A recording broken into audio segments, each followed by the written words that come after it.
All right, Meraki, are you guys ready? We have a special guest tonight. This is Keely Brannigan. She's going to be speaking to you about somatic healing practices and whatnot. So I don't want to get into the weeds because I don't know what. I might have smoked too much weed. I don't know. But I'm glad you guys are all here. And without further ado, here's Keely.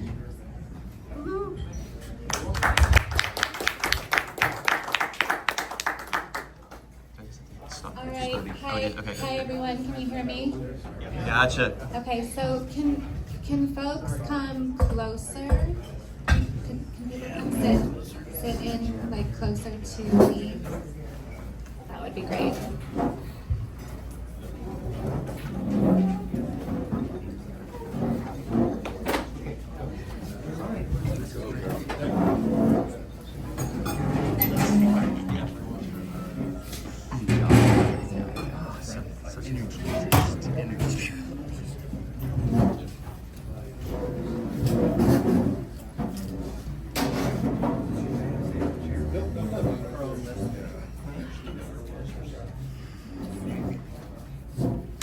All right, so looks like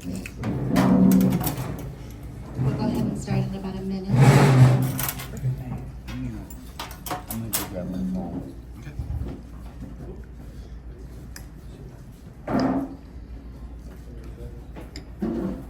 Okay, so we're going to go ahead and start by doing a grounding exercise.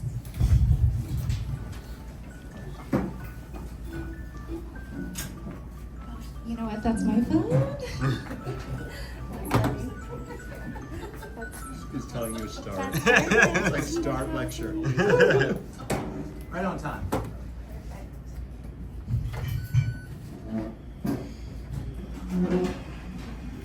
All right, so go ahead and start by getting comfortable so you can close your eyes.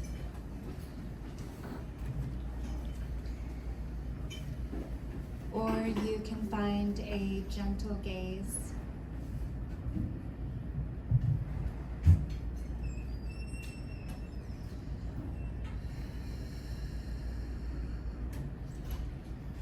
Go ahead and take a deep breath in through your nose.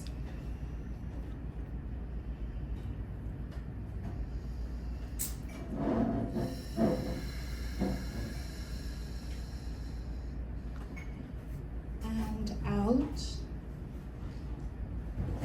And just start to feel your body. And just notice whatever is arising in your body. So without trying to judge it or label it, we're just kind of noting.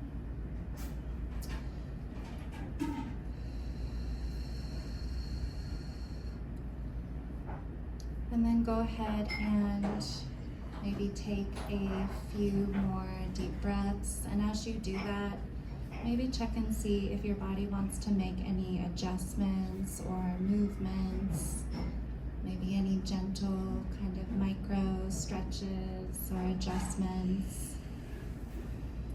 You could maybe lift up your feet or roll your shoulders back. You could roll really any major joint out. Sometimes that feels good. You could open up your palms, or you could soften your belly. Maybe roll out your neck. You could also brush out an area of your body or tap an area. So this is just regulating the nervous system, kind of waking up the nervous system and telling the body that you're here in this moment, as opposed to somewhere in the future or the past.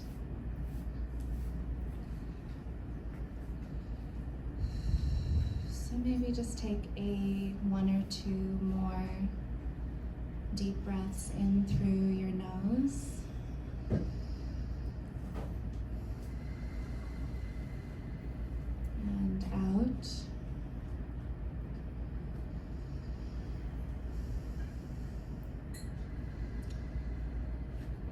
And again, just kind of feeling your body as a whole and seeing if you can notice just what it feels like to be here in this moment, this very moment in time.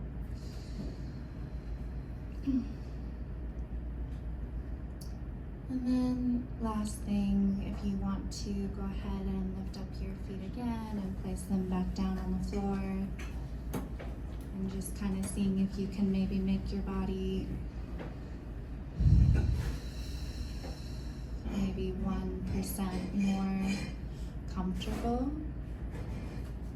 Just kind of as we start this talk. Sometimes we notice we hold tension in a particular area in our body, so just noticing that, and again, just kind of softening there. And then if you'd like, go ahead and place your hands around your body, so just kind of give your body a hug. And if you want, you can kind of stroke your right hand on your left upper arm. You can also kind of rock back and forth. So this is called havening. And again, just noticing what this feels like. Sometimes the body wants to kind of clench and tighten when we do these kinds of practices because it can be weird or strange, especially in public. So just noticing any of that arise and just kind of letting it move through you. And then you can go ahead and release that when you're ready, and just kind of final shakes out, adjusting, moving your body. And then noticing your body in kind of this space in this room. So yourself, your body, and then noticing the kind of air and the energy and the energies around you. So noticing what it feels like just to be here in this room.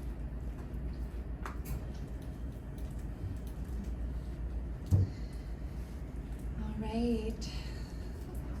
Does anyone want to say maybe like one word of what they're noticing in their body right now? You can kind of, if you want to just name it or yell it out. Tension. Tight. Tension. What was it? Tight. Tight.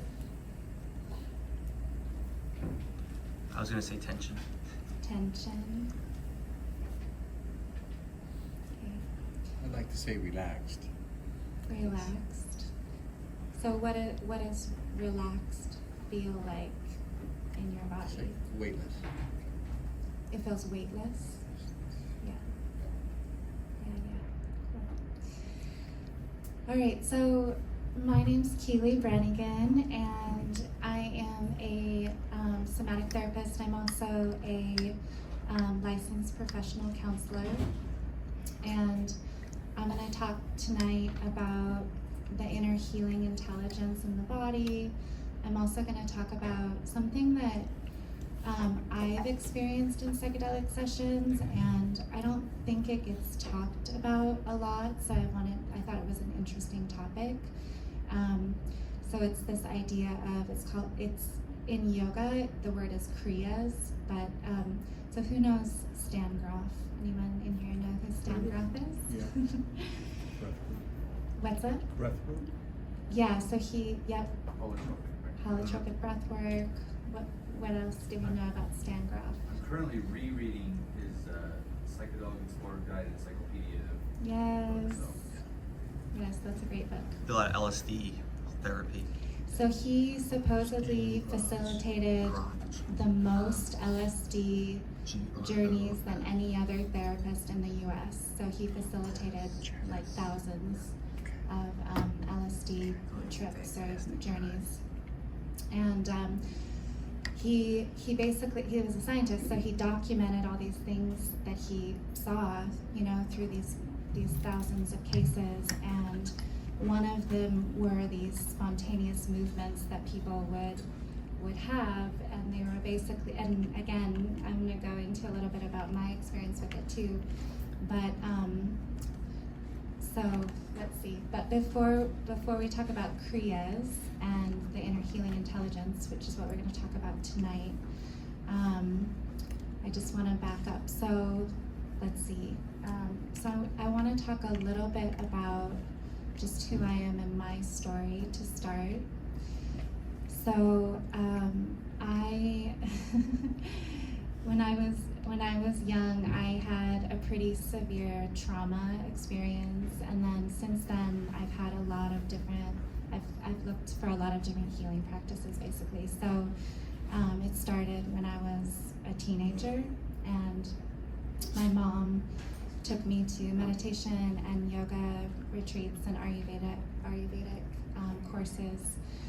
So I started kind of being a seeker when I was really young, and when I was like around 19, I started going to these long meditation courses. So I went to them for about 20 years. And that was really my spiritual practice. So I didn't do any intoxicants, and it was very strict. So, which is really interesting because I'm very much a rebel. So I was like in this culture that was very strict. So anyway, but so a lot of my psychedelic experience was from meditation, and I had a lot of like quote unquote psychedelic experiences in these long courses that I experienced. And then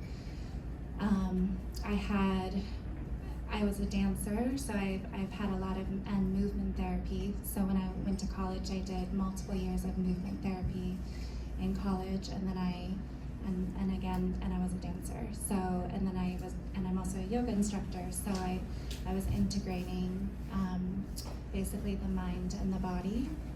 And my mom's a doctor, so I have a lot of like medicine and a lot of like the body is very much in my family and in me. So anyway, so I found out about somatic psychology, which is what I do. So does anybody know what somatic psychology is? Are familiar with that? Body work, yep. What kind of body work? Well, I'm familiar with bioenergetics, the energetics of the body and the muscle tissue. Yeah. Which is what we're going to talk about tonight. So the body stores tension and holding in the fascia and the muscles, and also in the nervous system. So does everyone know what I mean when I talk about like the nervous system? Like what does that mean? Anyone want to? Your brain and your autonomic nerves and your peripheral nerves and sensory nerves. And it's also like how we feel. It's the part of us where we feel things. And so I'm a trauma therapist, and basically the theory is that when we have a perceived threat outside of us, that perceived threat causes a shock response to our body, and we store that experience in a different way than how we would just like an everyday experience. So what trauma essentially is it's a shock response to the nervous system. So by retraining the nervous system to recognize safety, we can kind of reverse that process, or we can reverse that process. Does that kind of make sense, what I'm saying?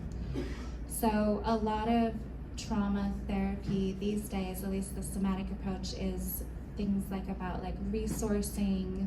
So resourcing is again having like a felt sense of safety, and things like pleasure and joy and things like that, having the ability to feel them. Because it's actually more difficult to feel pleasant sensations, believe it or not, than it is unpleasant, which is kind of an interesting thing, right? So I'm gonna actually start my talk. Let's do this. Okay. So that's a little bit about me that I already mentioned. Let's see. So the body is the unconscious. So what do you think that means? How is the body related to the psyche? And like, what is the psyche? It's like just reactionary. It's not logical. Okay. It's just it's automatic. Yeah, To so, a degree, yeah. You breathe and the way that, heart beats, things like that. It's totally unconscious. Yeah. Yeah, so Carl Jung, he talks about the psyche being the unconscious part of us, which is what supposedly psychedelics kind of access. So we're accessing the unconscious when we're in these psychedelic states. And what he believes, and I think that this is true, is that feeling, imagery, and symbol is what kind of accesses that unconscious part of us. So does that make sense when I say that? So feeling, imagery, and symbols access the unconscious, right? So if we connect to deep feeling, we connect to the unconscious, or we can connect in that way. So that's how kind of the somatic part and the psychedelic part can come together. Does that make sense? Yeah. So what about inner healing intelligence? Has anyone heard that term before? So what is that? What does that mean? Anybody know? Like if you let it, your body will heal. If you don't keep re-injuring yourself. Like if you sprain your ankle playing basketball, you stop playing basketball for a while, let it heal, and it happens. It heals on its own. Yeah, like how I've heard it is like if you have a cut, all you have to do is just keep the cut clean, right? You kind of prevent anything from getting in the cut, and the body has this like inner healing intelligence, right? This ability to heal itself. So that's the idea, is that we're constantly kind of moving towards healing. So there's this word telos, which is a Greek word, and that's basically what it means, is that we're constantly moving towards healing. So we just kind of have to take away the things that are in the way of healing, and then we can allow ourselves to heal. And we can do this through, like many of you probably know, there's these catalysts, right? Like psychedelics are catalysts for these processes. So breath work, grief can be, pain, spiritual practices, psychedelics. There's others, dream work, right? Even like art and imagery and feeling can do those types of things as well. So we were already talking about this before. So imagery, symbol, and emotion arise in or from or in the somatic field. So that's kind of the bridge. All right, so kriyas. So we were talking about kriyas earlier. So this is this involuntary physical movement. So it can be like shaking or crying, or maybe you want to put your body in a particular movement and you're like, why do I want to put my body in this movement or this pose? Has anyone experienced anything like that? Yeah.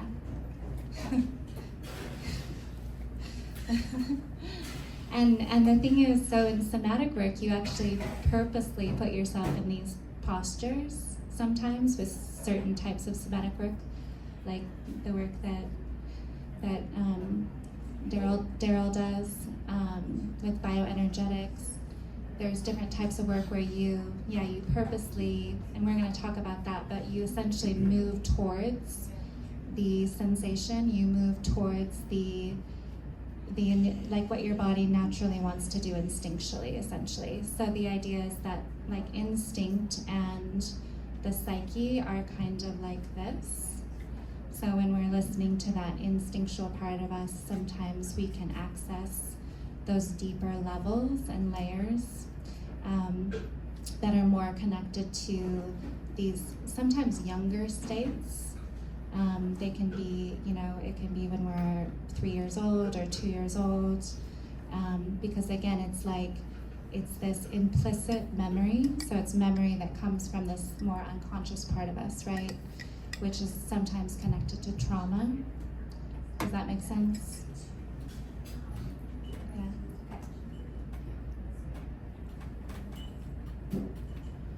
So we want to be mindful of this and do this in a very, like titrated, safe place, but we can move towards these kind of movements and things like that. And I'm gonna tell you guys a story here in a minute, but actually kind of accelerate the healing process by moving towards these kind of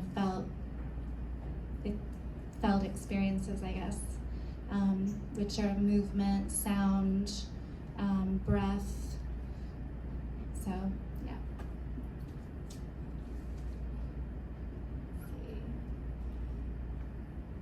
Yeah, and again, we can access them in like these deeper states of meditation. Sometimes they can just arise, like if we're going through like a transition or something, like a big transition in our life,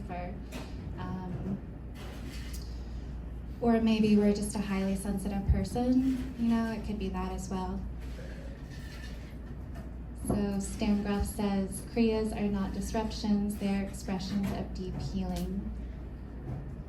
So a lot of people, so he's a psychiatrist, and a lot of these sorts of states were or can be pathologized, as far as like, if you see somebody doing some weird movement or making some weird sound or something, you're like, why are they doing that? But he actually, again, in a safe container, encouraged it, and yeah, so it wasn't. It's like a type of purge, is what you're Yeah, saying? like a type of purge or cleansing, or it's a type of healing, for sure. Yeah.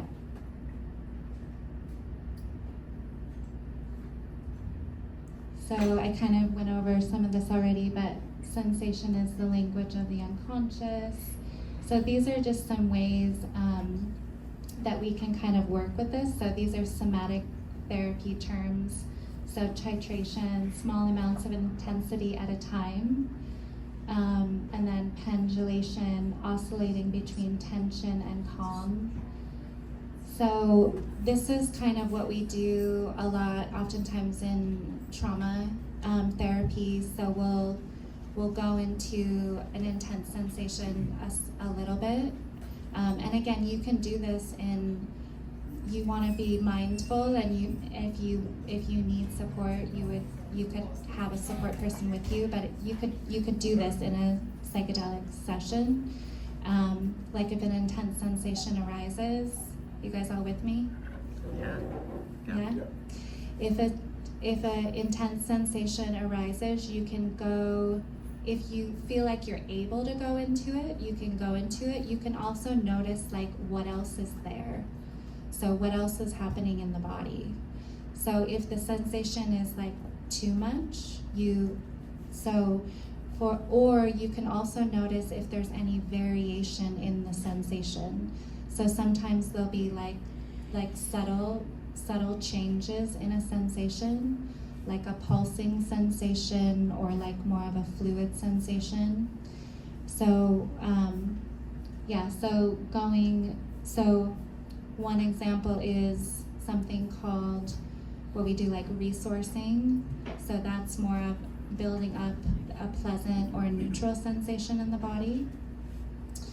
And then the pendulation is going back and forth from an intense sensation to a more pleasant sensation. And then what that does, so if you have a rubber band and you just go like this, what happens to the rubber band? Breaks. It breaks, right? But if you go like this over time, so if you go into the unpleasant sensation and then go back, the rubber band gets, you build your capacity. And so that's what we're trying to do. We're trying to build our capacity to feel, because that's essentially what mental health is. It's having the ability to feel and hold basically more and more. And that's what psychedelic work is as well, or can be. Does that make sense? Yeah. Okay.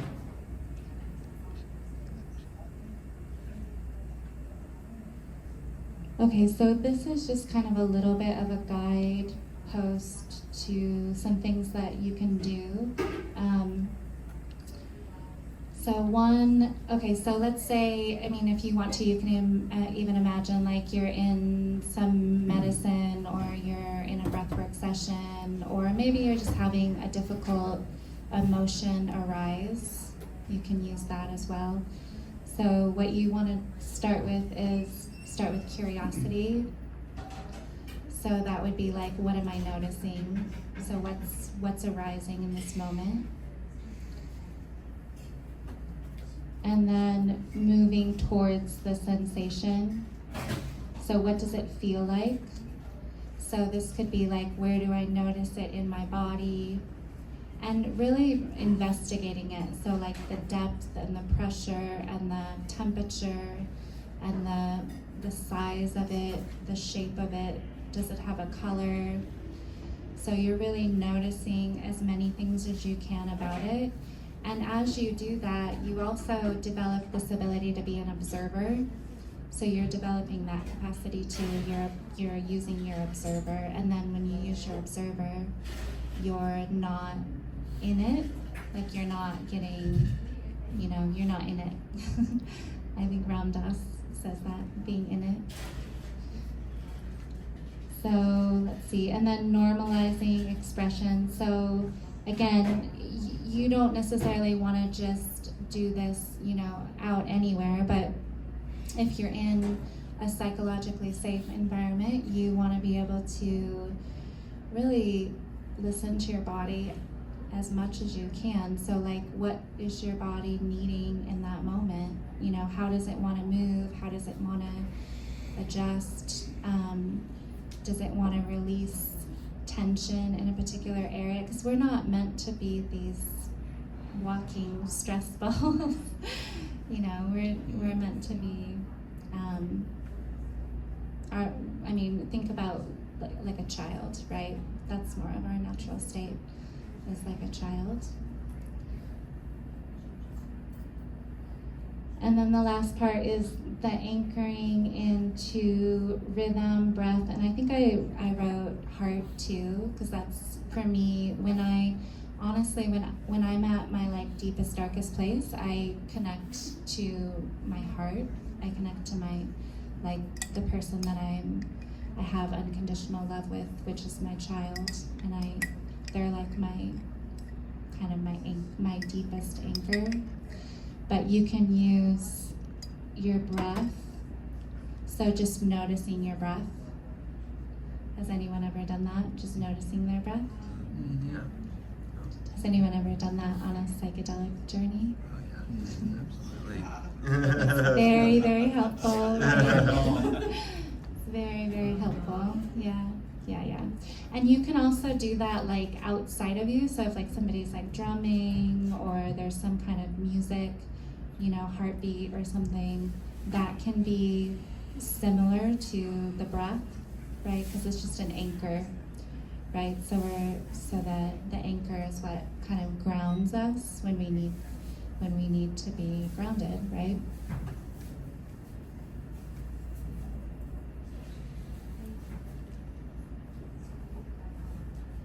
So I'll tell you a quick story. What time is it? 7:53. Okay.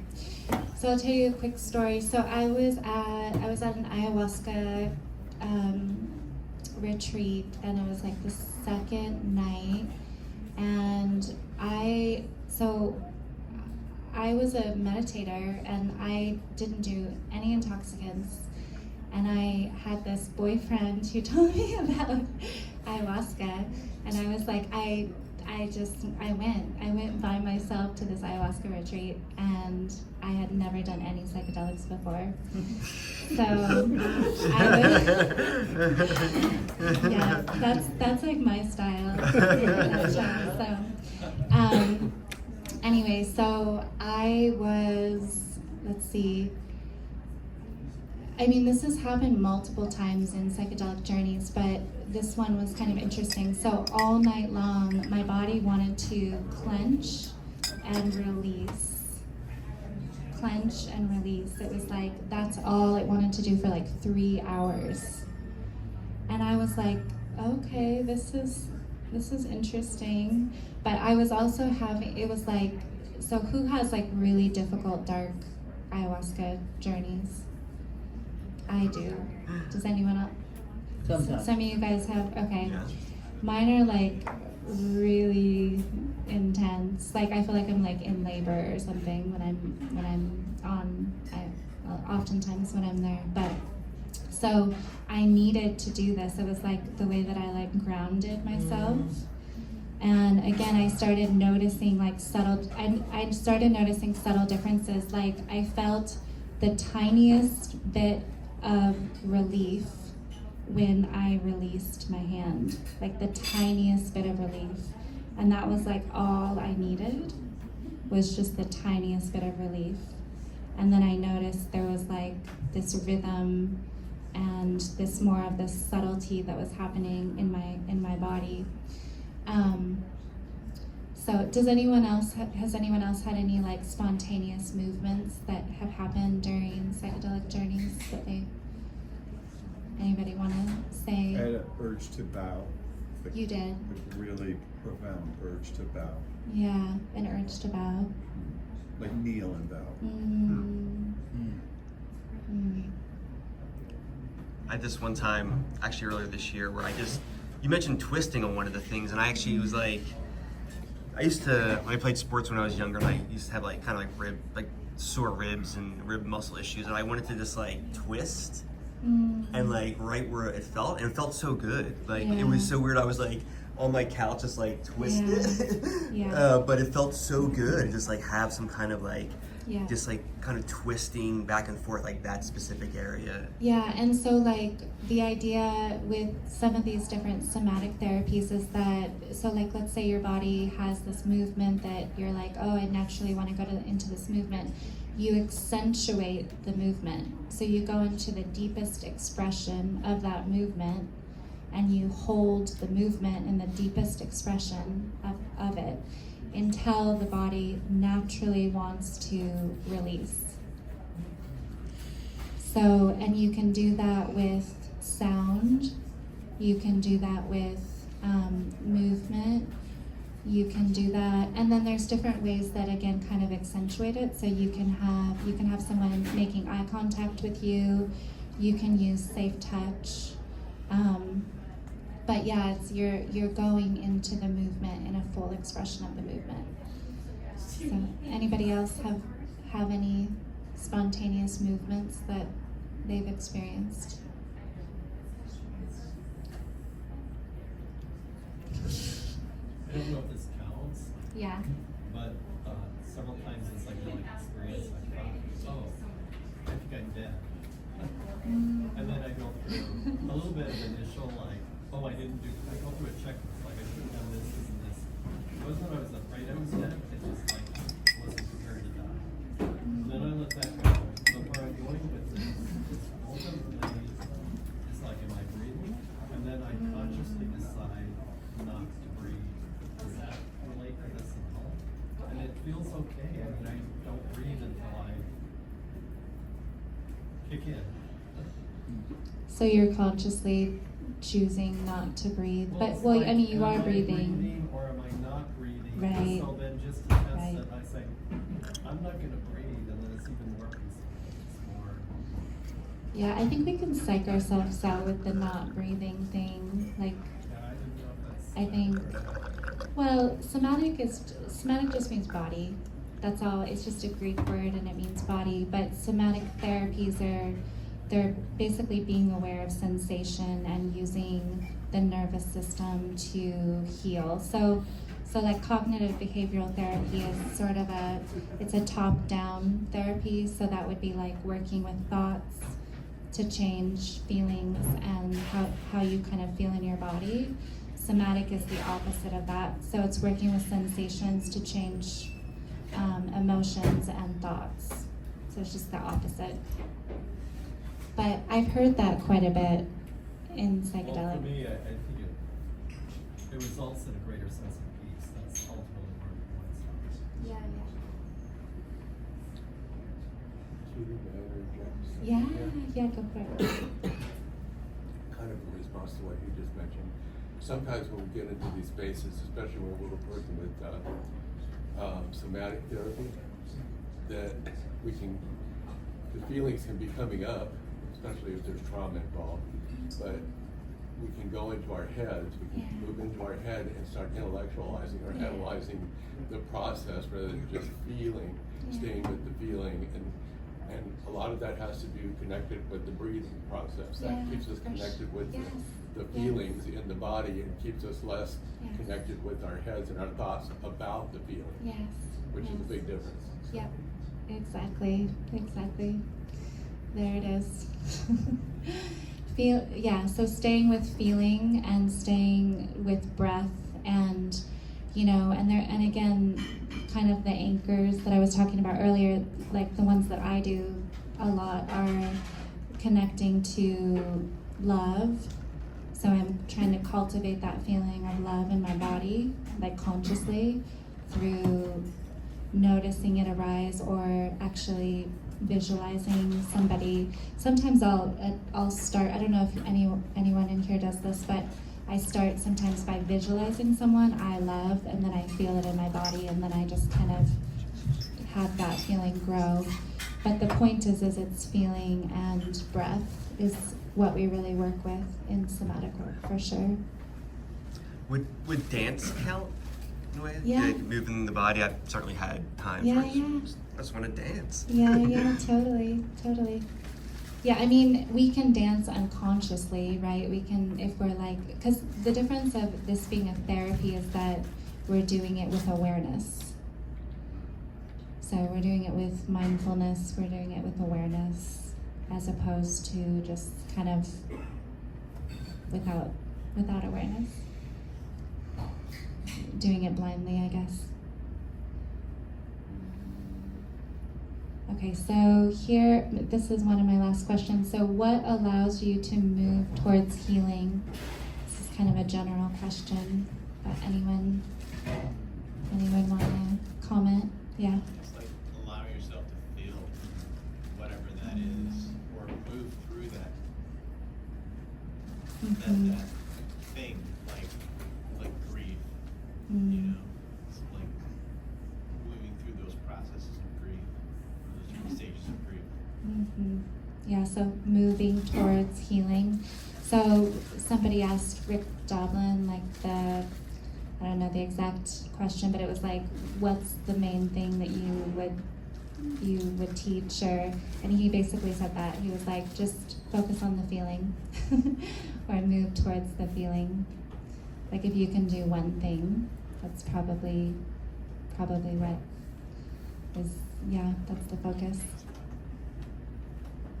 Anybody else want to say anything about what helps you move towards healing? I would say surrender, like surrender to what your body is feeling and wants to do. And I think a lot of times we stay in our mind, and our mind prevents us from letting our body express ourselves. Yeah. I think letting go is the biggest thing. Just letting go of the everything you can't control in the world. And you try to hold on to all these things that it's beyond you to really do. But if you can just let go, and that's one of the biggest message I've gotten in a lot of the letting go is the biggest message. Yeah, and letting go requires the ability to move through those feelings, right? So that's the hard part, right? We have to move through them to get to the other side. Yeah. Okay. Yeah, and a lot, like you said earlier, in the beginning, initially, like traumatic experiences, or especially early childhood of origin trauma, which is very hard to get in touch with because it's locked into your body and it's not at a conscious level. Exactly, yeah. But it's important to keep since those feelings come up, and they're generally very overwhelming when they do come up, and generally they're very painful. So, and we tend to shy away from pain. So, but part of the therapy, somatic therapy, is working through the pain, letting ourselves feel the pain, and moving through it, getting to the other side of the pain. But initially, that's a tough thing. So the breathing part of it helps to keep us it's the anchor. working. Yeah, it keeps us working the through the anchor. pain rather than just to cut it off, because we have a tendency to want to do that, like you said. And maybe the clenching was part of what you were describing there too. You want to hold on to something, and then you're noticing when you're letting it go. Trying to like access it, or right.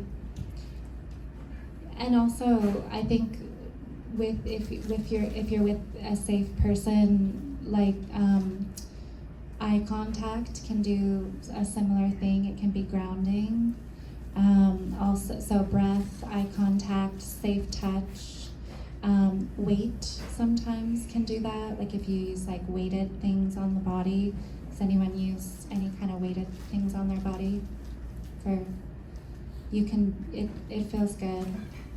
Also temperature, so like if there's like a temperature you want to work with, like warmth or cold, you can also work with water. I love water. I work with water a lot. What did you want to say? Yeah, Keely, on the idea of letting go, I love that concept and that, and I wanted to know, when you're working with others, do you have a way or a process that you teach others or your people to help you teach someone to let go? Is there a process that you have, or how would you say you do that? I think the simple answer again is like allowing yourself to fully feel it and to go into the full expression of the feeling. So like Stan Groff, he talks about, trying to remember this quote, it's it's like if you go, basically if you go to the root of an emotion, that it's the funeral pyre of that emotion or that experience. So like you have to go down to the root of it. And so there's this idea in Jungian psychology, they talk about neurotic. So we don't really use that word very much now, but the Jungian definition of that is basically when we're not feeling kind of the true feeling, the true feeling underneath. So we're cut off, we're split, and we're just feeling kind of what's above here. And so the person can be really expressive and reactive, but they're not actually getting to the root of the feeling. So when we get down there to the depth, that's when it starts to purify, cleanse, move through us. So feeling and having safe spaces to do that, and people in our world that support that kind of safety, and so. But it's a process, right? Okay. I think a lot of people mask what they're really feeling by other expressions to try to avoid actually feeling what they should be feeling to actually heal.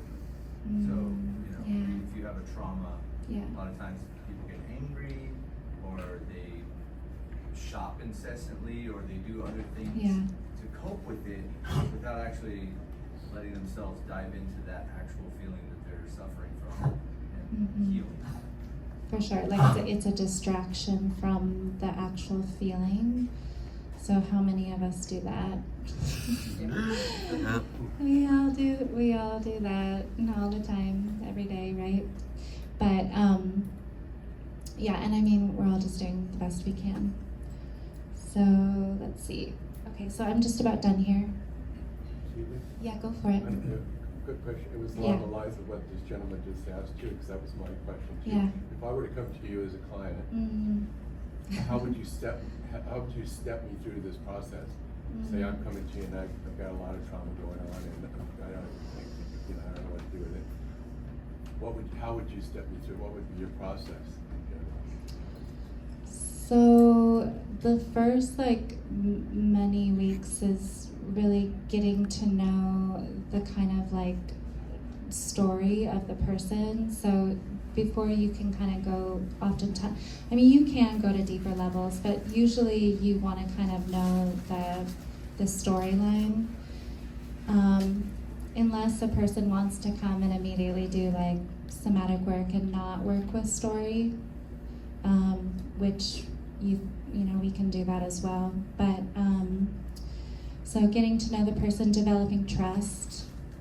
So a lot of it is about rapport and developing trust and safety, because none of this can really happen if the person doesn't feel psychologically safe.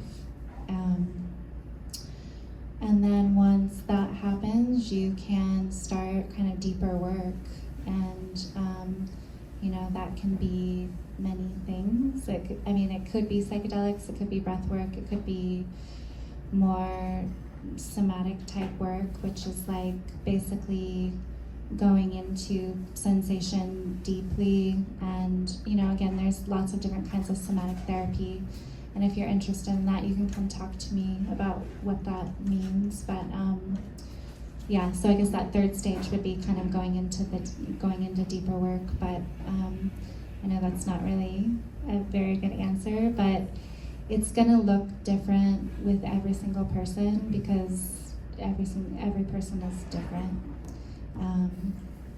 Sorry that that's so vague, but it's kind of how it works, though. A lot of it has to do with where the client, if the client is ready. So if the client's ready to do deeper work, I'll jump in and do deeper work with the client pretty quickly, but I'm comfortable with that if they're comfortable with it. But it just kind of depends on where the client's at. So another question, or I was just going back to Yeah. the journey and the body. I've noticed that in my particular journey, it was only when I began to listen so much more deeply to the body and trust my body's yes, trust my body's no, trust when something was arising. And only that way was I able to get out of my analytical head to really go deep into truth. So to me, the body is like the teller of the truth. It seems to be that way for me as well. Yeah, it seems. Yeah, my body, I'm a super sensate. So there again, in Jungian psychology, they have thinking, feeling, sensate, thinking, feeling, and then intuition. So there's 4 different types, and I'm intuitive, but I'm also very sensate. So I feel so much in my body, and I've had to really learn. That's part of the reason why I do these practices, is because I'm an extremely sensitive person, so I had to learn how to kind of ground a while ago. So anyway, Chris, did you want to say something? Or? Yeah, I do actually have 2 different questions for you. I do think that's really interesting, though, the whole idea of the body, and I think it's one of the interesting things of modern times. I hate saying that, but we've got there's so much clutter that we have in our bodies now, and even in our minds now, and kind of goes back to, I think we were saying at the beginning, a lot of it's taking away what is not necessary, and then Right. trusting that your body actually is intelligent. And a lot of times your body knows if you want to do something, if you don't want to do something, if there's pain there, if whatever's there. So I just think it's a really interesting concept. I think it's something that we, like the collective we, need. It's one of the things that's going to help us move forward, is to actually trusting our bodies again, and kind of getting back to that state. So I just thought it was interesting. So I do have two questions. So one thing I thought it was interesting when you're talking about, I think like the Titration. Yeah. Or pendulation. I think the pendulation, where like if you take a rubber band, you just like pull it, it'll break. So do you think that that's why with music, a lot of times there's the idea that, especially during the peak, it's good to have like a kind of like a tension and release, because is it a similar concept where you don't want just all tension or just all release? Like it almost seems like, at least my understanding is like the research shows like some of the best music to have during a peak is some tension and release, because you kind of want to like take. Yeah, sorry, I didn't mean to cut you off, but I think that, with the like evocative music that we use in psychedelics sometimes, or they use in clinical trials, from my understanding, music is supposed to intensify the feeling that you're in. So whatever feeling you're experiencing, it's going to just heighten that feeling. So it's a tool in that way. So yeah, for sure. So is that kind of what you, Okay. So the other question, let's say somebody goes on a journey this weekend or something, and they want to play around with this a little bit more. Are there like certain movements that, and maybe nothing spontaneous, right? But they're like, I want to try to do something. Is there certain movements that that you would recommend somebody trying to maybe get a little bit more comfortable with their body in a?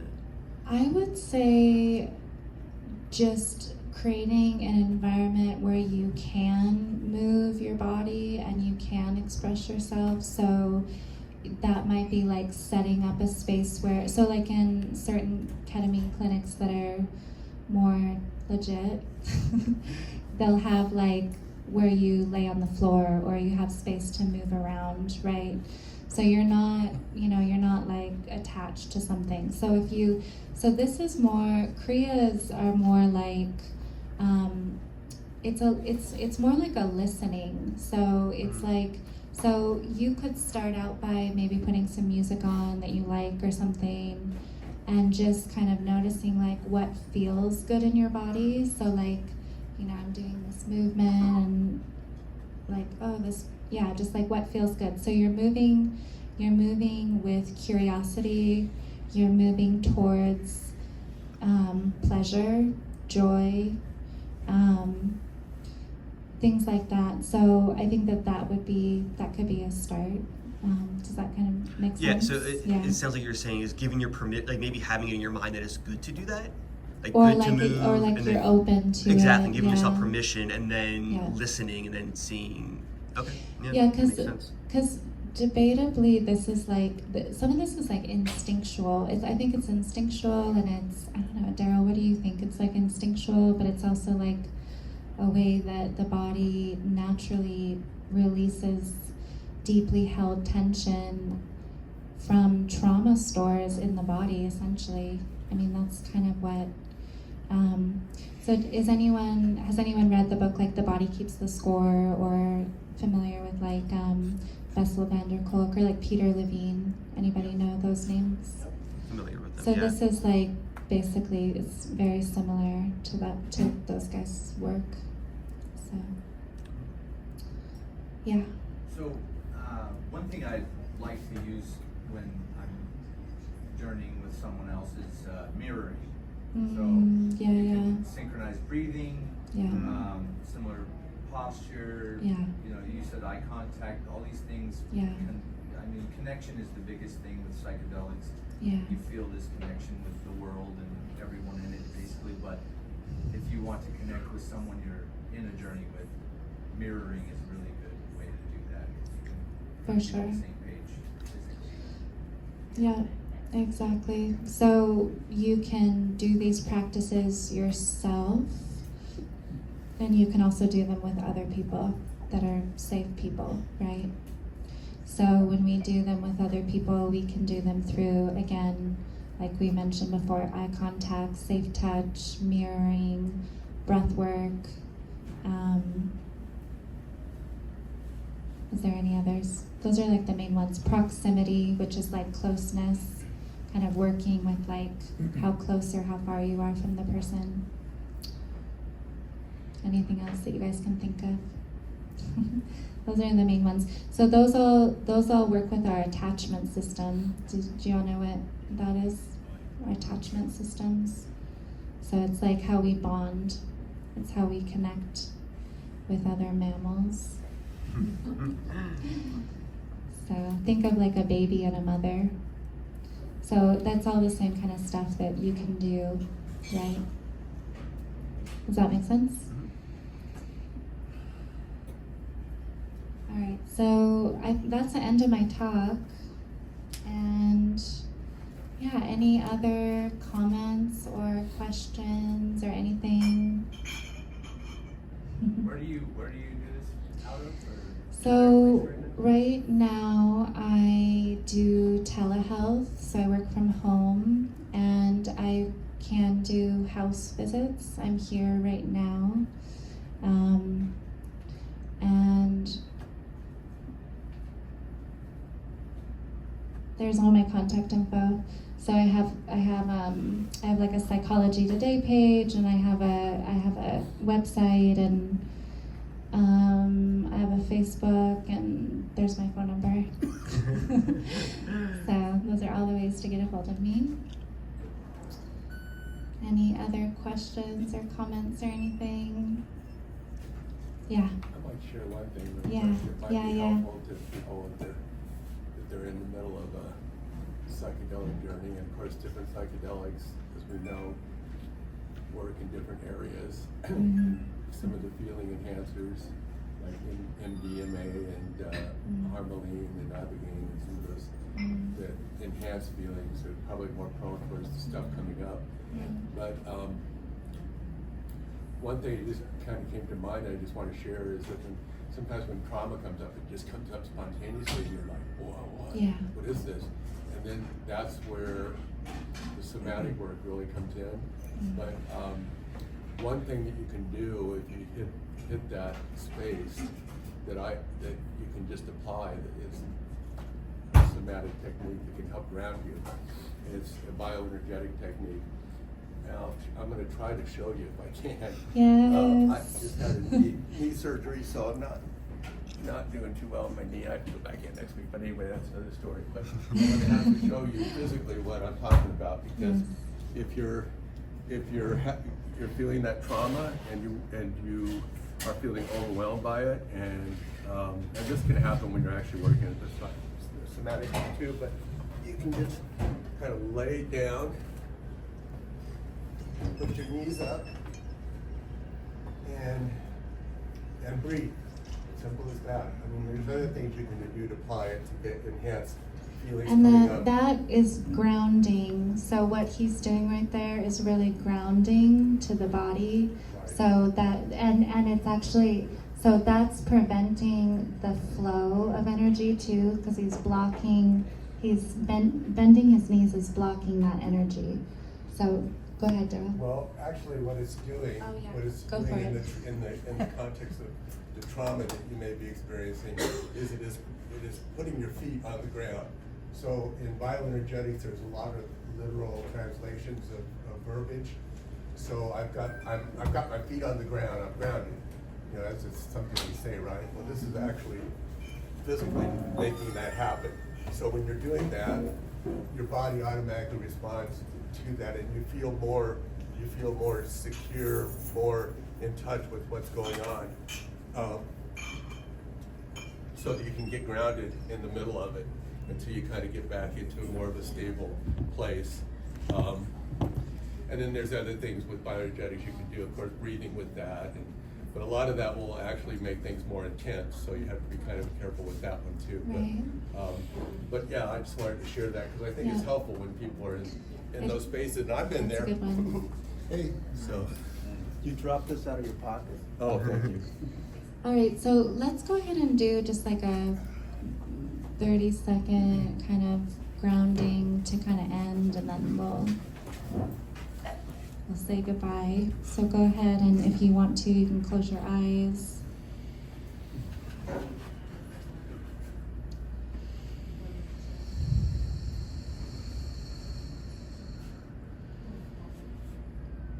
And if you'd like, you can take a couple deep breaths in through your nose.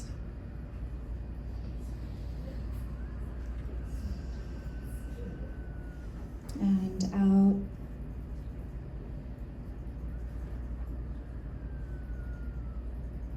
Go ahead and just soften your body.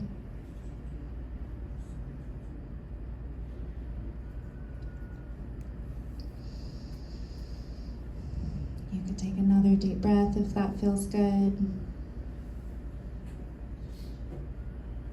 Maybe lift your feet up again, or kind of roll your shoulders back, or whatever feels good to you in this moment. Shake it out, adjust.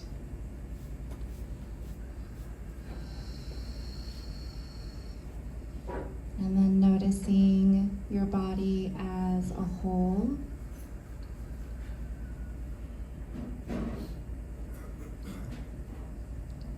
Noticing yourself in the room when you're ready. And again, what it feels like to be around a group of people that are safe, and where you're safe, and like-minded, kind, loving people.